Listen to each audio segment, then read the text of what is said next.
สวัสดีครับสวัสดีครับสวัสดีครับวันนี้มีเวลารับทราบถึงการล่องเรือของพี่น้องชาวแซ่88ทุกท่านนะครับเราประกาศสัปดาห์ในการล่องเรือของบริษัทแซ่นะครับที่มีคนมากมายครับวันนี้บริษัทแซ่มีคนสนใจที่จะร่วมธุรกิจกับเรามากมายมหาศาลครับตอนนี้ผมเองวันนี้ก็มีหลายคนครับส่งไลน์อยากจะคุยกับทางแซ่ต่างๆนะครับผมก็บอกว่าเอาไว้ค่อยคุยวันหลังนะครับบรรยากาศอันน่าที่ประทับใจนะครับยิ่งใหญ่มากวันนี้ครับทรงโบราณมหาศาลนะครับวันนี้ครับชาวแซ่88ที่จะต้องจารึกและประทับใจไว้ในความทรงจำครับท่านทุกท่านครับที่ท่านได้มาลงเรือวันนี้ครับอย่าปล่อยให้เวลานี้มันพลาดไปครับเราต้องเก็บรูปความประทับใจนี้ไปฝากพี่น้องญาติพี่น้องของเราครับว่าแซ่88นะครับทำง่ายจ่ายจริงได้ตังค์ทุกคนนะครับ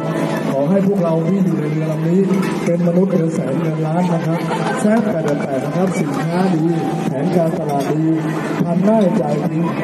มีเศรษฐีเกิดขึ้นทุก10วันครับตบมือให้บริษัทแซ่88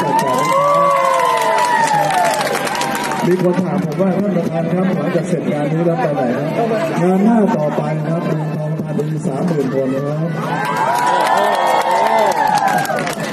30,000 คนนะครับแต่คนที่เข้างาน30,000 คนนี้ผมการันตีครับคนหนึ่งอย่างต่ำมีรายได้ไม่ต่ำกว่า100,000 บาทของบริษัทครับ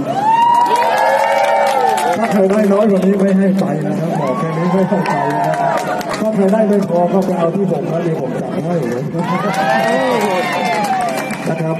วันนี้ผมเหลือไปเห็นนิดนึงครับเหลือไปเห็นนิดนึงอยากให้ผู้หญิงคนนี้ครับขึ้นมาพูดอะไรสัก2-3 นาทีครับนะครับเขาจะเป็นไอดอลผมเหมือนกันครับเพราะว่าคนนี้ครับจะเป็นเด็กประวัติศาสตร์ของบริษัทแซ่กันครับขอเชิญต้องพิมพ์หน่อยค่ะแนะนำตัวและก็บอกว่าทำมานานแค่ไหนรายได้เท่าไหร่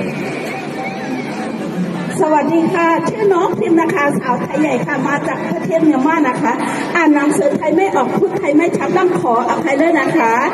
น้องพิมพ์ก็ตลอดที่ผ่านมาน้องพิมพ์เป็นอื่นบ้านพิมพ์เป็นโรคกล้ามเนื้ออ่อนแรงหมอบอกว่าน้องพิมพ์จะเป็นอัมพฤกษ์ชั่วคราวค่ะหลังจากน้องพิมพ์ลงกับทานน้ำมันงาลำตรงนี้แล้วทำให้น้องพิมพ์หายปกติค่ะแล้วก็น้องพิมพ์ก็ได้เปิดใจมาทำที่นี่แบบ100%ค่ะเพราะว่าน้องพิมพ์ก็ทำจริงๆจังๆเพราะน้องพิมพ์มีเป้าหมายที่ชัดเจนต้องดูแลแม่แบบเนี้ยน้องพิมพ์ก็ตัดสินใจทำจริงๆจังๆก็ผลลัพธ์ก็ไล่แบบ100%ค่ะผลลัพธ์ก็น้องพิมพ์ทำที่นี่มีเสร็จค่ะรับเงินในนี้มาประมาณ3 ล้านบาทกว่าแล้วค่ะแล้วก็ปัจจุบันก็เป็นตำแหน่งแบล็คไดมอนด์ของบริษัทเร็วๆนี้จะขึ้นข่าวไดมอนด์ค่ะขอบคุณค่ะขอบคุณมากครับนักร้องยังไม่ขึ้นมาอีกเลย